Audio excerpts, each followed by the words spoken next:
Cornell Notes are a time-tested way to learn better and recall more. But can we use them in the digital age? Well, now the answer is yes. In this video, I'll show you how to take Cornell Notes in Obsidian, the free and future-proof note-taking tool that has empowered the world to think maybe just a little bit better. Let's go. So, what are Cornell Notes? First, they weren't always called Cornell Notes. In the 1950s, Walter Pock initially devised a handful of note-taking formats. There was the 251, the 2332, and then the one that would eventually be naturally selected as the best, the 262 format, or what we now know as Cornell Notes. Now, it's hard to know for certain, but I think it took around 30 years from the 50s or the 1960s for the 262 format to become the Cornell Notes. Ideas, they take time to evolve. This is always just so fascinating. So what exactly are Cornell Notes? It looks like this. So what you do is you draw a capital letter I that's slightly offset on a page, notes go on the right, cues on the left, and summary at the bottom. So as you're taking notes, listening to a lecture or whatever it is, you write them in the big note space and you make questions and keywords as cues in the left. You go back to the notes, you add diagrams, whatever, and then make sure to summarize at the end. And so that is the Cornell Notes method. Now, can you guess why this method is so powerful? Why, since the 1950s, it is still around today? Can you guess? Well, the answer is because it's not just note-taking, it's note-making. And you can see my video here for the difference. But basically, Cornell Notes require you to lean forward. You have to be active, not passive. You can't just take lecture notes. You can't just be rote learning or learning verbatim. You need to make living notes with questions, with connections, with summaries. And that's when learning becomes fun. And what is fun is what gets done. So now let's hop into Obsidian and I'll show you how you can use Cornell Notes in the digital age to understand, in this case, a part of a book. So I was recently on a plane flight across the Atlantic Ocean and I had a lot of time. Now, instead of sleeping, I decided to work a book. That's where you build rapid context before and alongside actually reading the book. And now this helps you massively improve how much you learn and how much you remember from what you read. So I want to show you the book in question and I have it here. It is The Language Game by Morton H. Christensen and Nick Chater, and it's a pretty wild book. It's how improvisation created language and changed the world. So that spoke to me. I purchased it on the trip and I'm working it, I'm thumbing through it, I'm getting a lay of the land, I'm creating mental landscapes, mini maps, and the chapter I choose to start reading is not number 1. So it's actually chapter 5 here. And we're going to put this under the microscope. And I want to show you how I was taking notes while I was on the plane flight, because this is going to impact the Cornell Notes that we take digitally in Obsidian in just a moment. Okay, before we put this book under the microscope, I just want to say this. You might be wondering, whoa, why did you start with chapter 5? And that's because nonfiction books are for thinking, not reading. Finishing a book means nothing, and it's actually a harmful goal. It doesn't matter if you've read 100 books in the last year. Hey, great, you've done something good with your time. It could have gone to a bunch of other things, but at the end of the day, what matters is what the book got you to think. So let's reset our understanding of what a nonfiction book is. A book is a tool for thought. Okay, so with that out of the way, let's just check out these notes real fast. Okay, so you'll notice I've written some words, I've bracketed things. I see other words in the margins, underlines, more brackets, starred notes, circles, numbered notes, writings in the margin. You'll see some blank pages with no markings. These are mini mental maps for myself. And then at the end, just make sure that you write a summary as well. So we're done looking at the book, and now we'll take it back over here because let's get into the notes and actually see how this plays out. Okay, we're finally in Obsidian, and what you'll see here is that for the book, The Language Game, I finally created a note. And in this note, you'll see that it has a few book details. These are all collapsed callouts, just some stuff that I like to track. It doesn't mean you have to track it. You have permission not to put in all the metadata possible around a book. Like this book is for you and what you need. So, you may have heard of just in time. When it comes to like metadata and knowledge, think just enough. what do you need that's just enough? Okay, because you can go crazy. You could rewrite the book in your notes. Don't do that. You need what is just enough. So in this case, I threw in just enough. And, there's this thing called work a book. If you want to know more, you can read more about the description below. There's some other prompts there that I ask myself as I'm going into a book. If I'm going to spend time on something like this, I want to make sure I'm getting something out of it, right? Like fiction is one thing, and I love fiction. But if it's nonfiction, there's usually a purpose around why I'm reading it for some sort of outcome. And so the prompts from How to Work a Book can help with that. But let's go ahead and recognize that we have a generated note section. And I made a different note dedicated just to chapter 5. And so that title was Language Evolution Without Biological Evolution.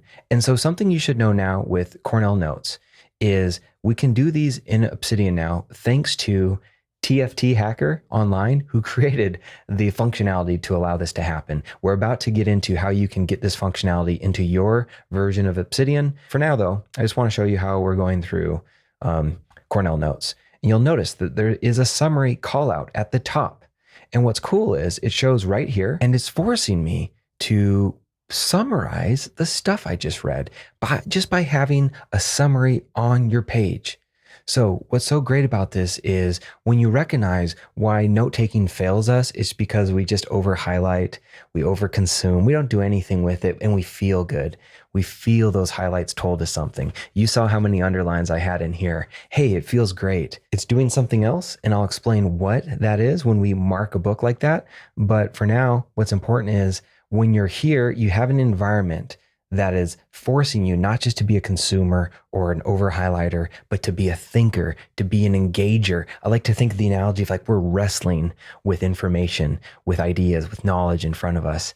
And the beauty of Cornell Notes is it has sections that force you into this. It's an environmental space where you can't just consume, because there's this space called cues and there's this space called summary, and you can't just leave them empty. So in the digital format, what you have is a summary section, and you can put your summary bits here. If I go to render the page, and I'll talk about this in a second, it's going to jump up to the top. So in the next section with details, I'll cover that a bit more. There are a few notes I have here about page notes, and not to overdo it, and kind of a method that I prefer that my page notes are taken. I try to do a one-liner at the top with the page number and a little bit more detail if needed below. It's a really clean, it's a simple way to make page notes. So you'll see here, for learning purposes, I numbered all the pages of the chapter because I want you to notice, and remember, we flip through every single page. How many of those notes from the book did I not bring into the note-making space in Obsidian here, into my Ideaverse? The majority did not make it in. So why did I make them in the first place? Well, there's still value of them being in the book. It's just, I'm showing you all the page numbers so you can see I haven't done what wasn't fun. And what wasn't fun was copying over all my markings. Like, why? Hey, I believe in landmarks. They help us navigate. And half of my markings are cognitive landmarks. They give texture to the landscape of the ideas on the page. It turns a wall of text into a makeshift map. Now, this may seem like a small thing, but this is a massive permission. You should not copy over everything. I mean, it's absurd, really. And I would prefer right now that you add this to your permission list. You don't have to copy over everything. Add that to a permission list. And it's great to keep a permission list. If you don't have one in your notes, I highly recommend it. You can see on screen here, permission list, and here you go. So this is currently what I have. I have some stuff in other spots, but that's the core list that we go over as it pertains to knowledge management in the Ideaverse. So you should not copy over everything from your bookmarkings. So we can go ahead and close that one for now. So all you need are the ideas you want to have repeat in your mind. What are the ideas that you want to have repeat in your mind? Another way is like, what's really sparking, right? And I love that idea of ideas repeating in your mind. And so let's see how we're doing that with these page notes. So on page 133, Charles Darwin's cousin and brother-in-law, Hensley Wedgwood was one of the founding members of the Philological Society dedicated to the study of language. So what I did, I'm going to go into source mode here, and it's going to look a little messy, but you can see that I added this Q, and then I wrote the Q, philologist Hensley Wedgwood influenced Darwin. So that Q now, when it's in the normal, like kind of a live preview mode, is going to render over here. And if I go into the true reading mode, and what's cool about this is it's printable, then it's going to look like this. So that's that Q that I made. And so what you're doing essentially is when you're ready to write a Q, you can just go ahead, and if you have maybe a template, you can just go ahead and say Q goes here. I can start typing, and then I click into preview mode, and we can see that the Q is here. And kind of cool that way to take Qs on the fly that show up here. Now remember, Qs are not just questions, but that's how you can best think of them. Like here, I have a thing that I want to remember. You can also have key terms that really pop up. And down here, we have a question. Can I articulate how to debunk the theories? Because in this book, they really take down Steven Pinker and Chomsky's theories around how knowledge or how language came to be. What else I'd like you to see really fast is that when you take these page notes, you can, even have some quotes built in here. So this is a long quote, kind of long, and I'm doing my own italics and bold italics to really draw out things that matter to me. Gradual emergence, overlapping linguistic patterns, emanate. I just love this language. It's helping me really make sense of what I'm reading. It's really important. And then I go ahead and above, I do my one-liner. Darwin's focus was on the cultural evolution of language, not a biological one. And that's a really important point of this chapter. I mean, it's in the title, language evolution without biological evolution. What does that mean exactly? And then to really understand what that means, can you articulate how to debunk those other theories? And then here's some cool brain stuff. There's a visual on page 158. I just want to make sure I can keep that in mind. I mean, later on, I could even drop in that image, take a screenshot, throw it in. But here's the question. Do I really need to have it in here? Now, you're going to fall into the trap where you're like, I mean, if I want it to be complete, it should be in here. But you really just have to know and ask yourself, is future me going to need this, and how badly? So I always prefer to err on the side of just enough as opposed to overdoing it. If you overdo it, you're going to stop doing what's fun. What's fun is what gets done. And if you do too much, it stops becoming fun. At the top, very important, very, very important that you summarize this. So these are my 3 points from this chapter. There's nothing better when it comes to note making than putting it in your own words, coming up with your own opinions, your own observations. So I say Darwin used the evolution of language to make the point about evolution, the evolution of species. So language to species, how both are now governed. We can think of them as being governed by natural selection. And then you can throw in some observational opinions. Now, the authors didn't attack Pinker and Chomsky. That's me, because it's sticky. It's going to stick in my mind. And I don't have to hold on to this idea strongly. But because I wrote it out strongly, it's going to help me remember it better. This is just memory 101. The flashy, the spiky gets remembered a lot easier. So in this one, Pinker and Chomsky are incorrect egoists, seizing on data, soon proved false, that the brain evolved in a few thousand years to do language, when that is inaccurate for a number of reasons. And then the third one that relates to kind of like, why did I even pick up this book in the first place? My work on idea emergence is deeply related to the evolution of language. And I need to spend further time here. I need to have these ideas repeating in my own mind, in my ideaverse here, because that's going to help me lead to some emergent ideas.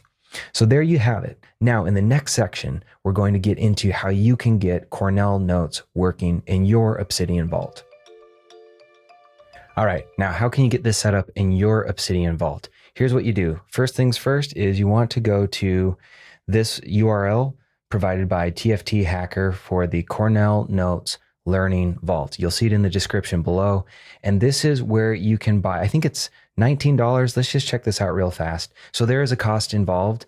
if you want this working in Obsidian. It's $19 and it's a lifetime of updates that you get from this fantastic individual in the global community of personal knowledge management and tools for thought. And that is TFT Hacker. So if you're curious what TFT stands for, and you haven't guessed it already, it's Tools for Thought. And so this is quite the service that TFT has provided for us. And if you want to buy it, which I have it installed and everything, what you're going to get is a learning vault. What does that mean? It's a bunch of files. So at the end of the day, you'll open up a learning vault. This is version 2. I gave it a kind of a funky title. Apologies for that. But when you open it, you'll be able to start here and learn the intricacies about how to get this going. Yeah, there are a couple things to learn, but it's really nicely laid out. And what's cool is it's showing you how to use Cornell Notes for not just note-taking and not even just note-making, but actually as a navigational tool. So you can get around with little call-outs and informational bits. So what I did after playing around in the Learning Vault is I threw this folder, the highest level folder, which we're calling a vault, into my Ideaverse. So if we go back over to my Ideaverse here, I can find that same note. What was it? It was like a 00 start here. And you can see that here we are.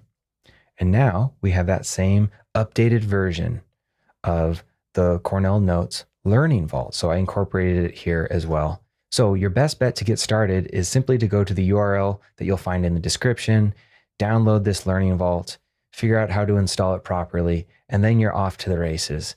If you find that you've made it that far, then I have something more for you, just some free templates to make it really easy to add cues and insert summaries into whatever note that you're in. So the first thing you'll want to keep in mind is that you will need a CSS class. It's just this little bit of YAML, this little property that you add at the front of your notes. Don't worry about it right now. But what that allows us then to do is, well, hey, let's look at this and try it now. So with the free template that you can download from me, you can go ahead and hit the template button and then hit Q, and then you'll get this cue. And you just start you double click and whatever you want to type here. So just start typing. And then when you click away, hopefully the magic happens once I go into render mode. So before I render it, it's just going to show up here. And then once I render it, you'll see, and here's a little bit of the bugginess. This is fresh off the press. And the great news about purchasing a lifetime of updates is that you'll get the updates. So right now we can kind of see that they're rammed together. So for this to work properly, I'd probably throw it down a little bit lower. Let's see if that did any different. Yes. Okay. So now we see that it is my goal. And then that's exactly in line with that is just start typing. So that's something to keep in mind too. You don't want to take too many cues. And really, it's a good forcing function because we shouldn't have more cues than we have notes. Then we're likely doing something a little backwards in the Cornell Notes philosophy, that is. So that's how you would add a cue. And then let's pretend, what do we have here? So that's a cue as well. And then at the bottom, well, do we have a summary on this one? I don't think we have a summary. I think we could add one though. What if we change this to a summary? Well, no, I don't want to do that. Let's go ahead and try to throw in a summary. So now I have another template for you if you'd like, where it just gives you the summary with the 3 bullet points. Then you can go in, hit edit, and just say, this is good. Really good note taking and note making. Let's click away. Let's go ahead and render it. Boom. There it is at the top. So the key for making this work is to get rid of those 2 friction points, inserting cues and inserting summaries. And if I can help in any way, I hope those free templates in the description below can help you and get you off to the races with Cornell Notes. All right, so I hope you've gotten something out of this video. Maybe you've just heard of Cornell Notes for the first time. Maybe for all these years you've been calling it the 262 format. Unlikely, but whatever the case may be, hopefully you can see that when it comes to learning better and recalling more, we have to do more than just take notes word for word from whatever we hear or whatever we read. We have to engage with the material. So ask yourself, How are you engaging with the stuff that you encounter? And if you don't have a method for that, you're missing out. The Cornell Notes system is one way to do that because it gives you, and it forces you into this environment where you take notes, but you also got to make something out of that. You have to have cues that have your questions and your comments and your concerns. And then at the end, you have to wrap it all up into a summary in your own words, in your own observations, and hopefully even your own opinions. And that's when we transcend and go beyond passive note-taking into the active note-making with all the benefits that the Ideaverse of compounding value over time allow you for. In the end, that's how knowledge truly becomes power. This is one way to get there. I wish you the best of luck. Let me know what works for you in the comments below, and until next time, stay connected.